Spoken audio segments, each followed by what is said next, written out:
রিজিকের বিষয়টাতে আমি এখানে কিছুটা বাধা দিছি। অবভিয়াসলি অলরেডি ট্রমাটিক একটা সিচুয়েশনের মধ্যে আছে আর কি, জিনিসটা মানে জগাখিচুড়ি হয়ে যাচ্ছে আর কি। This is something I want to talk about. সেটা হচ্ছে যে রিজিককে আমি বলবো, অনেকে বলতেছে যে ভাইয়া মানা করছে অথবা আমার মা আটকা রাখছে, সামথিং লাইক দ্যাট। আমি এটা একটু ক্ল্যারিফাই করতে চাই। সেটা হচ্ছে যে রিজিকের বিষয়টাতে আমি এখানে কিছুটা বাধা দিছি।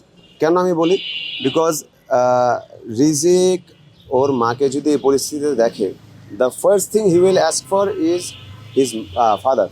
ভাইয়াকে ও খুঁজবে, যেটা ভাইয়া বর্তমানে প্রেজেন্ট নাই।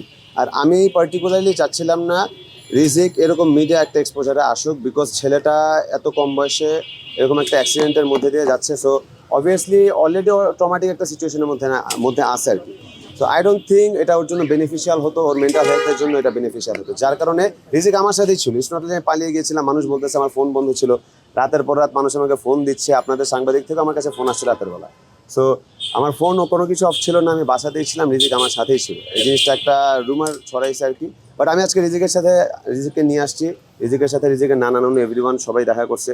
এভরিথিং ওয়াজ ফাইন, আলহামদুলিল্লাহ। সবার সাথে দেখা হচ্ছে, কোনো সমস্যা হয়নি। আমি আমার ফ্যামিলি আমরা সবাই অনেক দুঃখিত, to be very honest, because জিনিসটা খুবই আনএক্সপেক্টেড ছিল। আর bhabhi was like a second mother to me. আমার অসুস্থতার সময়, আমার ক্যান্সার ছিল যখন, ভাবি আমার জন্য যতটুকু করছে, এটা it was like second to none. ওইটার জন্য আসলে আমি মানে আমার মনে হচ্ছে যে আমার লাইফের একটা বিশাল বড় একটা পার্ট চলে গেছে আমার লাইফ থেকে। আর ভাইয়া ভাবি আমরা তিনজন একসাথে বেড়ে উঠছি আর কি।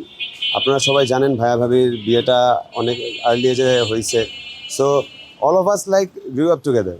এই জিনিসটা আসলে আমি মানে বলে এটা আমার ভাষার বোঝানোর মতো নাই, what I am feeling right নাও।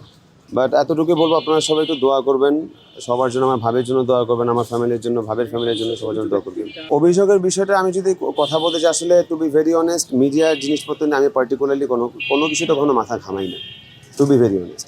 এই বিষয়গুলো, এই অভিযোগের বিষয়গুলো, ভাইয়া দেশে আসতেছে ইনশাল্লাহ, ভাইয়ার সাথে আপনারা কথা বলবেন। আই গেস আপনারা ক্লিয়ার একটা ভিশন পাবেন।